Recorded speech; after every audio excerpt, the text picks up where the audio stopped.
Sparky Sparks here. Oh my goodness, I have new hair. This isn't it. But if you're new here, please click the subscribe button so we can be connected in this space. That means that you're following me. So please click the subscribe button and we'll be connected. Welcome. If you're new here, welcome to my channel. I'm so happy to see you here. This is going to be fun. I review wigs on this channel and on my website. So if you haven't visited my website, it's called An Affair with Hair. And I've also written a new book. It's called Wig Wisdom. And it's available here through the link, or you can also find it on Amazon. So very exciting. It's my story and then a little how-to wig. So if you need tips on how to pick a wig or style a wig, that's the place to go.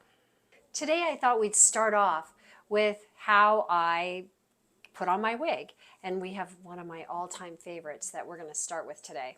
So before we begin, this is my normal hair. I know a lot of people say, oh, you have such cute hair, just wear that. Well, sure, I could just wear this, but this is just getting up and I don't want to go out of the house like this. I had this hair for a long time. It's fine, it's thin, it always has been. I have a quite high forehead or wide forehead. I like to call it an 8 head because I think 8 fingers almost can fit between my brow bone and my hairline. It's always been that way. I have been teased my whole life about my forehead. I grew up as a swimmer, so as a young person, I'd come out of the water swimming and my hair would slick back. And everybody would say, oh my gosh, have you seen your forehead? Yes, I have. So the one thing I like about wigs is that I can adjust this space. So I've always worn bangs like this so that it hides this space. And if you're like me, you might be self-conscious about your forehead. Back in the day, this was a sign of intelligence. So many women did electrolysis, which is hair removal. We'd call it hair removal now. But they would move if they had a hairline to here, they would widen it by having hair removal done, like permanent hair removal, to make it wider. So I guess that's the upside of having a wide forehead. I digress. So let's get into this. I like to use a combination wig cap, wig grip. This is one that I found that I really love. So it has a space here that you can line up to be apart. It's got lace in the front. This is velvet and feels like a cat's tongue if you're going against the grain, and that's what you want. You don't want it to be smooth going this way because that's what's going to help grip the hair. It has a Velcro adjuster here in the back, and this is how I put it on. The tag goes on the outside. So I put it on like a swim cap. And I adjust this. I like to part my hair on this side. If I wanted to part it over here, I would move this lace to this side. It's set up for a middle part, but you can easily just cheat one side. It's a little bulky on your ears at first. You get used to that. And I just slick it down like this and then adjust it in the back like this. So it's all nice and collected. And what I found and what my hairdresser has reported to me is that my hair is healthier and thicker, if you want to call it thicker, whatever that means. Because I'm wearing this and I'm not washing my hair all the time, I do get it cut and colored once a month. And that's so that I don't turn gray. I don't want to be gray yet. And it looks on purpose, short on purpose. And that's because I have to look in the mirror when I'm not day to day, right? But I do wear wigs every day. So today I want to share with you my very first long hair wig that I ever tried. My very first wig was Ignite by Jon Renau. And if you get my book, you can read this whole story about Ignite and how I discovered that, and it was life-changing, really life-changing. And the gal who introduced me has been, I fangirled her and I got to meet her in person, and she's a wig sister now with wigs.com with me. So great story. Anyway, I digress again. I don't know, long-winded today. So the first long wig I got was for my high school reunion, and Zara was the wig. So I got her in Palm Springs Blonde. That was the same color as Ignite. I got Ignite in Palm Springs Blonde. So I had a short, really short, edgy pixie, and then the long Zara. And we're going to talk about Zara today. So this is Zara in Strawberry Syrup which, oh my goodness, you guys, I am a redhead. I have just discovered that that's my jam. I just love red hair. So this is immediately, I just took her out of the box. You're going to see some of the things that happen when you take the wig right out of the box. It's a lace front, so I could part her anywhere along here. So I can be on this side, middle, that side. All of them can happen. Nice soft ear tabs. These have wires in there that kind of conform to your temple. You're going to push them in. In the back are adjusters here on the ear tabs. Super easy to use, super easy to adjust. I keep it the same. I'm an average size cap. To put it on, we're going to hold the tag here in the back with our thumbs, and this is the forehead. So this is where we're going to land it. Now don't try to land it up here. I want you to land it at your eyebrows. Trust me, it's easier to adjust. Otherwise you're going to miss and it's going to come off, and trust me. Just land this part, this lace, right here on your eyebrows. And this is what it looks like. I'm going to put it on my eyebrows, or as close to, and I'm going to pop up like a rock star. Now, if you're like me, you're going to look at the mirror and go, what the heck did I do? And why did I spend that money on this? Because this looks terrible. And it's shocking at first. Because if you're a short hair girly like I am, this seems like a whole lot of hair. This is where you take a deep breath, pause, and give yourself some grace.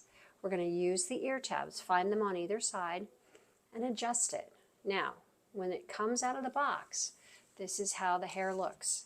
It has a zigzag part. It may not be parted where you want it to be, but we can already see it's a nice color. So what we're going to do is use a wide tooth comb, and we're going to comb the hair forward, just like this. Just gently comb the hair forward. I can't really see what I'm doing, so you're seeing this live with me. And then put a part in it, just like you would part hair.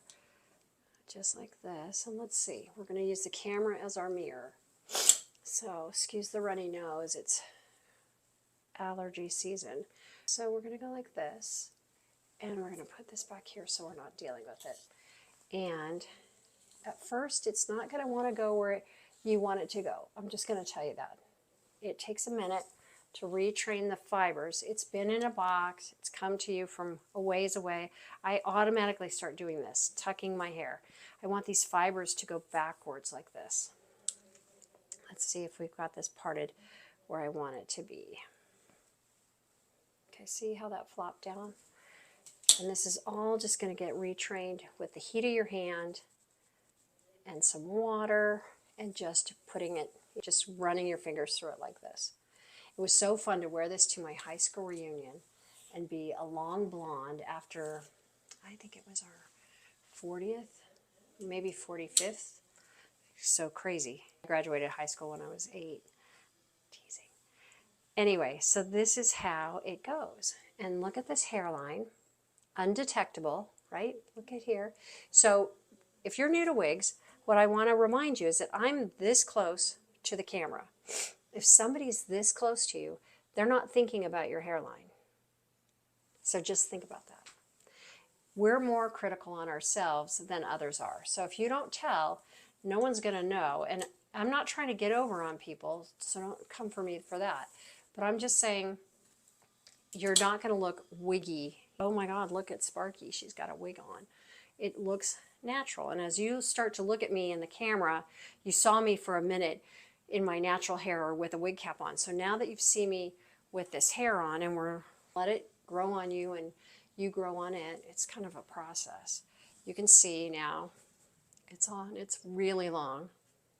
I'll step away a little bit so you can see the back. It's long, right? I love it. I love having long hair because it looks natural and shiny. I love the shiny. Shiny is a sign of youthful hair. Some people say, oh, the shine just makes it look like a wig. This shine goes away with the smog in the air and the pollution. Now, the other thing I love about Zara, she is not heat friendly. Now, some of you will be like, oh no, I can't have a not heat friendly wig. This is my thought. The not heat friendly, so this is just straight synthetic, is not going to tangle as much as your heat friendly wigs, which I love this I can wear in the summertime and not feel like it's getting all tangled every second. So this is a go-to for me, are long wigs that are not heat friendly, because they do hold up a bit better in the summertime or on clothing. They don't seem to tangle as much. The other thing about not heat friendly is that you can just put it up, and now you're thinking, but I can't curl it. If you wanted this long wig in a curly style, look on Jon Renau or look on my website and find this color, this long style, in a style that's already curled. My theory is, don't try to make a curly wig straight or a straight wig curly. Keep it the way it is. The style is baked into the synthetic fibers, and when they get wet, or you go swimming or water skiing like I do, and they get wet, they bounce back to whatever style you went in the water with. So don't mess with the style, in my opinion. If you're blessed enough to be able to afford a couple wigs, I'd get two in two styles you like. Same color, two styles. If you are nervous about people knowing that you're wearing a wig. That's what I do when I travel. I'll take this style in a couple of different, or this color shade in a couple of different styles, or close to this color. But this is, again, Zara in Strawberry Syrup. And I have this style by Jon Renau in Miranda, which is a little bit shorter and wavier. So this would be great. These two styles would be great for vacation, because then they look very similar. One looks like I straightened my hair, and Miranda is a bit more wavy. So it would look like Miranda was straightened. But no one's really looking that closely. Somebody asked me the other day, what do you do when somebody says, I like your hair? I usually just say, thank you. Thank you. And if they say, oh, it looks different than the last time I saw you, I say, I change my hair all the time. So it's really up to you. If you want to share that you're wearing wigs, do. And if you don't, don't. It's really your business. I hope that's helpful. Please check out my book. You'll see my story and how I deal with and how this journey has been for me. It's somewhat new for me. And I'm just so happy you're here. Again, subscribe, watch my videos. It helps me. I'm here to help you and make this journey great. The Wig Sister community is phenomenal, and I'll be posting more. I have a plan to go to a Wig Sister retreat coming up here at the end of September, I believe, yes. And then in October, I'm going to join my Wig Sisters from Wigs.com. So stay tuned for lots of wig stuff, and I'll keep you posted. Cheers. Mwah.